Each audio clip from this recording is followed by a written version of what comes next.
Kanina pong umaga ay kasi ang normal na gising ko 4:30, 5:30, 6 na. Kasi nga po sa sobrang pagod kahapon, gawa ng birthday ng aking anak. Ngayon naman po ay ika 2 years ng anak ko para magkapanunod. Di sobrang pagod niya po. Ngayon, yung mister ko kasi tuwing umaga, kinukulbit ako nun sa paak, nangingiliti para magising na ako. Dahil siguro alam niyang pagod po ako, hindi niya ako ginising. Pagkatapos po nun, ay di bigla po ako naalipungatan. Sabi ko, ay anong oras na?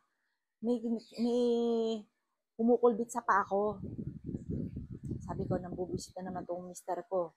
Kasi napapagod pa nga ako. Tapos sabi ko, ba anong oras na ba? Parang maliwanag na. Tapos pagtingin ko po, si Joel kasi magkabukod po kami. Gwapo ng, ang likot po noon, lakas pa maghilik. Pero doon lang din sa isang kwarto, magkabukod ng kama. Kami ni Justin ang magkatabi. Pagkatapos, nakatawa mister ko, tiklop na yung kumot niya. Nagising na pala siya.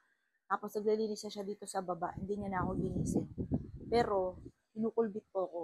Kasi minsan, si Joelyn, minsan sa mukha ko, Mami, Mami. Tapos bigla akong magigising. Si Joelyn. Kasi dati-dati, ganun po yun.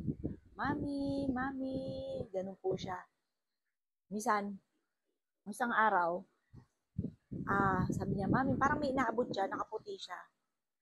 Tapos biglang nawala. Tapos, nung mga nakalipas, lagi po nagsasabi, Mami, Mami. Kaya yung tawag niya yun, pati boses po niya, nakatanim po yun sa akin. Kapag po sa umaga, naging ganun. O kaya, minsan pag natutulog ako sa gabi, tatawagin niya ako, Mami, Mami. Yan. Sila po mga nasa loob nagluluto kasi darating yung pare magmamas. Ngayon, nandun po sila. Dito, walang kasama si Jovelyn. Kaya sabi ko, dito muna ako kasi baka malungkot po siya at wala siyang kasama dito. Kaya nandito lang po ako. Tapos mamaya, kakantahan po namin siya ng mga favorite po namin niyang kanta.